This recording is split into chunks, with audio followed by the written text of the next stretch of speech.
오늘 말씀은 사무엘 하입니다. 8장 13절 말씀 우리 합독하시겠습니다. 다윗이 소금 골짜기에서 에돔 사람 18,000명을 쳐 죽이고 돌아와서 명성을 떨치니라. 아멘. 우리 어저께 읽은 거기에 소금 골짜기가 나와서 소금 골짜기가 어떤 건지 이번 주에 계속 소금 말씀하시는데 소금에 대해서 계속 묵상해 봤습니다. 이번 주에 소금 언약의 결론은 피 언약이다. 처음부터 하나님은 피로 말씀하시고 피로 이어가시고 피로 결론을 내리시는데 이것이 변치 않는 하나님의 언약이다 하면서 소금 언약이라고 말씀하셨습니다. 그리고 우리 8주 동안에 팔복을 말씀하시면서 많이 변화했다 이렇게 말씀하시는데 저도 그것을 이제야 저번 주에야 깨달았어요. 내가 많이 변했구나. 어떤 분한테 기도해 드리는데 복되도다 가난한 자여, 복되도다 애통한 자여, 복되도다 의에 주르고 목마른 자여, 이렇게 기도했어요. 기도해 드렸는데 그 기도가 끝나자마자 막 팔팔 뛰는 거예요. 왜냐하면 그분이 망하게 생겼거든. 당장 망하는 사람 앞에 와서 그런 기도를 하니까 죽겠다고 막 팔짝팔짝 뛰더라고요. 한 대 맞겠더라고요. 그러면서 제가 무엇을 봤냐면 장막이 무너지는 걸 봤습니다. 또 하나 제가 본 거는 내가 변했구나. 많이 변했구나. 이 팔복을 하면서 내가 뭔 게 이것이 복이 아니구나 하는 것을 확 이 마음으로 가슴으로 깨달아졌구나. 내 영으로만 깨달은 게 아니라 혼과 몸으로까지 그것을 인식하고 있구나. 이것을 느껴졌습니다. 이것이 복이 아니다. 망하고 흥하고 하나님은 거기에 관심이 없다. 원하는 것은 너의 영이 하나님을 바라보고 있는지, 가난하고 애통한 마음으로 주님을 바라보고 있는지, 문제에 연연하지 않고 주님을 믿고 따라가는지, 이것이 관심 있지. 우리가 주어지는 거, 주변에 있는 거, 환경의 문제, 응답 받고 안 받고 이 차원이 아니다. 이것을 하나님께서 보게 하셨습니다. 참 팔복을 말씀하시면서 많이 변했구나. 이 세상 복이 아니고 진짜 하나님이 원하시는 건 가난한 심령, 애통한 심령으로 하나님 앞에 예배드리는 거, 순종으로 예배드리는 거, 하나님의 말씀만 의지하고 나가는 거. 하나님이 어떤 분이신지, 이 하나님은 분명히 언약을 말씀하셨으니까 이 말씀을 성취할 수 있는 능력이 있는 분이심을 내가 믿어지는 것, 이것이 하나님이 기뻐하시는 것이 아닐까요? 그러면서 하루하루 지나면서 문제를 툭툭 하나님께서 갖다 놔주세요. 자 하면서 던지면 이거 우리는 저울질하죠. 이건 하나님이 할 수 있을까 없을까 하면서 저울질합니다. 저울질하면서 이 연단의 과정이 거쳐갈수록 하나님은 못하실 것이 없고 이 문제를 주신 것이 하나님이다 하면서 하나님 앞에 서게 되는 것을 볼 수 있습니다. 선악과와 생명나무를 항상 우리에게 동시에 주는데 이 연단의 과정, 어린아이 젖을 먹는 이 과정에서 점점 장성해져서 갈비를 뜯는, 그리고 오도독 이 오도독 살까지 씹어 먹는 그 지경까지 가면 우리 하나님이 어떤 분이신지 분명히 알아지게 됩니다. 그렇게 해서 문제와 사건에 그것에 연연하지 않고 그 뒤에 있는 하나님이 무엇을 원하시는지, 내가 지금 어떤 길을 가고 있고 또 이것을 어떻게 중거하고 흘려보내야 될지 이것을 알게 하시는 줄 믿습니다. 이렇게 장성한 자로 서면 주변 가족과 사람들이 나만 쳐다보게 돼요. 이 사람의 말이 대부분 성취되었거든요. 그리고 계속 하나님 하시는 것을 봤거든요.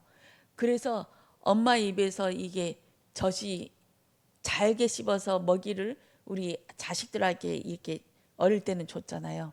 이렇게 하듯이 내 입만 쳐다보는 것을 볼 수 있습니다. 하나님의 말씀이 성취되어지는 그 자리까지 이것이 계속 이 하나님의 말씀이 보여지면 이것이 또 증거하는 자리로, 아니야, 하나님 우리를 이렇게 놔버려 두지 않아. 하나님의 뜻이 있어. 그것을 믿고 찾아가는 것이 우리의 일이야 하면서 계속 흘려보내주죠. 흘려보내주다 보면 어느덧 이 음식을 먹는 이 사람도 장성한 자의 자리로, 하나님이 믿어지는 자리로 가게 되게 하실 줄 믿습니다. 하나님의 언약은 이 세상이 받지를 못합니다. 하나님이 요한복음 14장 17절에 그는 진리의 영이라 세상은 능히 그를 받지 못하나니 이는 그를 보지도 못하고 알지도 못함이라.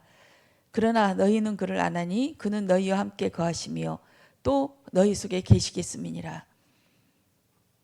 이 세상은 두 가지로 딱 나눠져 있습니다. 같이 엉켜 살고 그물처럼 맞물려서 살고 있지만 딱 구분되어지죠.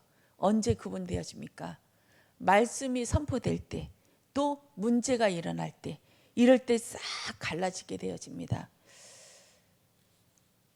하나님의 말씀을 받은 자는, 이 생명을 받은 자는 이 문제를 내가 해결하려고 하지 않고 이 연단의 과정 속에서 이것은 하나님께서 주신 사인이다. 이때 내가 잘해야지 하면서 정신을 바짝 차리지요.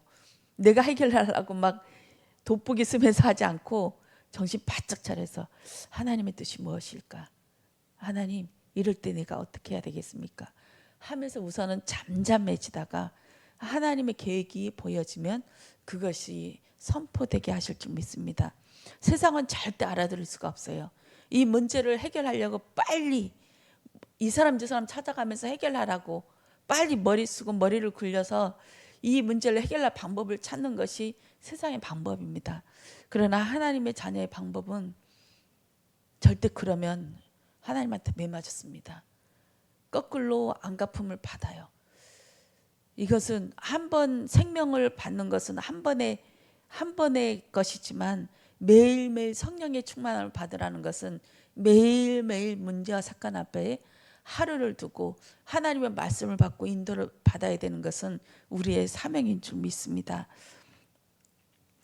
유언은 죽은 자가 말란 자가 죽어야만이 성취된다고 이렇게 말씀하셨습니다. 히브리서 9장입니다. 율법을 따라 22절에 율법을 따라 거의 모든 물건이 피로서 정결하게 되나니 피 흘림이 없은즉 사함이 없느니라. 유언을 하신 분이 죽으셨습니다. 이 세상에서는 죽으셨지만 성령으로 우리와 함께 계시죠. 그 유언은 성취되어졌습니다. 왜냐하면 그 유언을 하고 올라가셨기 때문입니다. 이 땅에서는 그 성취시킬 수 있는 방법이 성령 하나님, 떠났지만 떠난 것이 아니고 더 집요하게 우리 안에 쳐들어와서 우리를 괴롭히는 그 성령 하나님, 그 성령 하나님이 그 유언을 성취하게 하실 줄 믿습니다. 모든 물건에 피를 뿌려야 된다고 하십니다. 율법과 모든 기명에, 성전에 쓰는 도구에 피를 뿌려야 된다고 하십니다. 이것을 소금 치는 말씀, 이렇게 말씀하셨습니다. 소금을 치다 언약을 하다, 언약의 말씀, 이것이 같은 것이고 이것이 피 언약입니다. 역대하서 13장 5절에 이스라엘은 하나님 여호와께서 소금 언약으로 이스라엘 나라를 영원히 다윗과 그의 자손에게 주신 것을 너희가 알 것 아니냐. 그리고 민수기 18장 19절에 보면 이스라엘 자손이 여호와께 거저로 드리는 모든 성물은 내가 영원한 몫의 음식으로 너와 내 자녀에게 주느니 이는 여호와 앞에 너와 내 후손에게 영원한 소금 언약이니라. 그 하나님 앞에 드리는 모든 제물에 소금을 치라 이렇게 말씀하시고, 또 모든 백성들이 갖고 오는 그 제물은 하나님 앞에도 드리지만 제사장들한테 훈든 가슴 또 넓적 다리, 이것은 흔들어서 제사장한테 바치는데 여기에 소금을 치다, 이것이 영원한 소금 언약이다 이렇게 말씀하십니다. 그 당시에 그 이스라엘 백성들, 근동 지방의 사람들은 소금을 치는 이유가 그 부패에 대하고 곰팡이 피는 것이 귀신 들렸다 해서 소금을 친다고 하였습니다. 그렇게 해서 소금을 쳐서 그 귀신을 내모는 그 일들을 하고 있었습니다. 하나님의 이 언약의 제물에 소금을 치는 건 귀신을 떠나가라 이것이 아니라 변치 않는 하나님의 언약, 그 피 언약으로만 이 말씀이 변치 않는다. 이 피 언약은 아담과 하와 때부터 아브라함에게 주신 그 창세기 12장의 그 언약의 말씀이 계속 성취되어져 있고 지금도 그 성취가 이루어지고 있다. 이렇게 말씀하고 있습니다. 아브라함에게는 창세기 12장 2절에 내가 너로 큰 민족을 이루고 내게 복을 주어 내 이름을 창대하게 하리니 너는 복이 될지니라. 12장 3절에 너를 축복하는 자에게는 내가 복을 내리고 너를 저주하는 자에게는 내가 저주하리니 땅의 모든 족속이 너로 말미암아 복을 얻을 것이니라 하신지라. 이것을 대수롭지 않게 아브라함의 하신 말씀이 이렇게 생각했는데 이번에 소금 언약 말씀하시면서 이것을 예수로 읽어봤어요. 예수로, 아브라함 대신 예수로. 내가 예수로 큰 민족을 이루고 예수에게 복을 주어 예수의 이름을 창대하게 하리니 예수는 복이 될지니라. 예수를 축복하는 자에게는 내가 복을 내리고 예수를 저주하는 자에게는 내가 저주하리니 땅의 모든 족속이 너로 말미암아 복을 얻을 것이니라 하신지라. 맞는 말씀이죠. 예수로 인하여 복을 누리고 예수를 저주하는 자 저주받고 예수를 축복하는 자 복을 받는 거 맞습니다. 그리고 이것이 언제 성취됐냐? 아브라함에게는 창세기 22장에 이삭을 드리는 제목 거기에서 이 언약이 자기의 것으로 승인이 됐습니다. 인치심을 받았습니다. 창세기 22장 13절에 보면 아브라함이 눈을 들어 살펴본 즉 한 순양이 뒤에 있는 네 뿔이 수풀에 걸려 있는지라. 아브라함이 가서 그 순양을 가져다가 아들을 대신하여 번제로 드렸더라.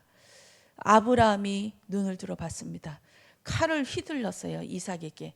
이것을 가지고 하나님께서는 약속을 지켰고 내가 너희 믿음을 이제 인정한다.